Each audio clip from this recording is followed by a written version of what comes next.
Video about the Simmons pitcher pump. I think I got this on Amazon for about $50. I had to go inside and trim down the leather flap that's in here. It's kind of like a check valve, and it just wasn't seating properly, so I took a little bit off of it, and now it closes nice. But it does have an actual check valve as well.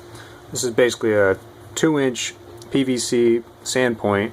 It's down about 6 or 7 feet. Just plain old 2-inch PVC glued in, and I converted it to a 1 1/4.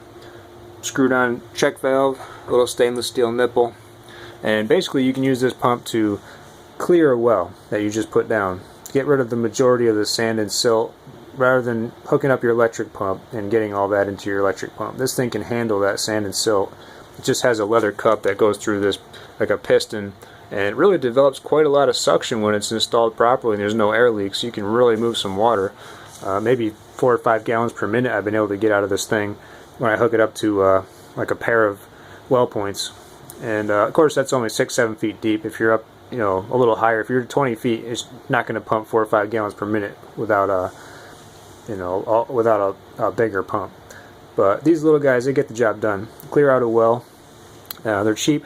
I made some modifications up here. It just splashes a lot, so I just kind of put a cover, some aluminum tape on here to stop the splashing. It helped a lot. I put some plumber's putty up under here to try to keep the water from coming out through that. Just stop making a mess in the basement when I'm playing around with this thing. And just to quiet it down, put some butyl rubber on here. Got a little bit of, there's a lot of play here, so you can pump it a lot more quietly. And I've used this thing to clear a bunch of wells, and it's very helpful. And just to, and even to test wells. You want to, you know, see if you can get some good flow out of a well. You can do this real quick and, you know, just unscrew it, and I just leave that check valve and that nipple on there at all times, and I just unscrew it and screw it onto any other well. A couple of tips when you're screwing these things on. This is a 1 1/4 inch male adapter going into a 1 1/4 inch female.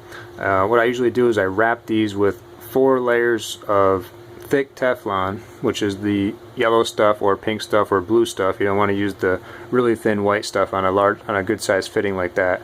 4 wraps, and then some great white compound on top of that, and screw it on real tight. You'll have no air leaks under suction.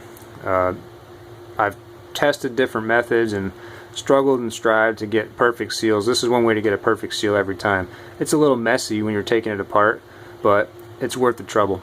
And the other tip is, if you have this sitting for even 24 hours, you want to pump the first couple pumps out because it's going to be a little rusty.